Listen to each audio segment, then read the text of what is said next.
जनाब, प्रधानमंत्री नरेंद्र मोदी ने अपने संबोधन में कहा है कि वक्फ एक्ट में संशोधन के बाद आम मुसलमानों के हालात बेहतर होंगे। देखिए, ये बात सही है। प्रधानमंत्री ने जो कल कहा है और उनकी मंशा बहुत स्पष्ट है। उन्होंने पहले दिन ही कहा था।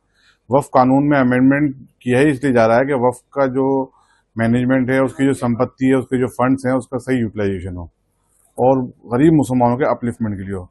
वही प्रधानमंत्री जी ने कहा है और ये बिल्कुल सही है। उनकी बात से बिल्कुल सहमत हूं। और सरकार की मंशा बहुत साफ है। सरकार ने जब पार्लियामेंट में डिबेट हुई, जब भी ये बात बोली है कि हम मुसलमानों के अपलिफ्टमेंट के लिए काम करना चाहते हैं, इस फंड का सही इस्तेमाल करना चाहते हैं। और मुझे भी पूरी उम्मीद है कि वक्फ में जो अमेंडमेंट किया गया और नया कानून बनकर आया है, उसके बाद में वक्फ फंड का सही यूटिलाइजेशन होगा और वेलफेयर ऑफ दी सोसाइटी होगा। कांग्रेस मुसलमानों का सही। जनाब, प्रधानमंत्री नरेंद्र मोदी ने अपने संबोधन में कहा है कि वक्फ एक्ट में संशोधन के बाद आम मुसलमानों के हालात बेहतर होंगे। देखिए, ये बात सही है। प्रधानमंत्री ने जो कल कहा है और उनकी मंशा बहुत स्पष्ट है। उन्होंने पहले दिन ही कहा था।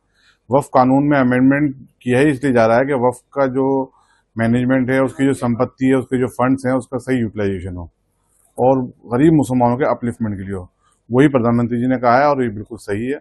उनकी बात से बिल्कुल सहमत हूं। और सरकार की मंशा बहुत साफ है। सरकार ने जब पार्लियामेंट में डिबेट हुई, जब भी ये बात बोली है कि हम मुसलमानों के अपलिफ्टमेंट के लिए काम करना चाहते हैं, इस फंड का सही इस्तेमाल करना चाहते हैं।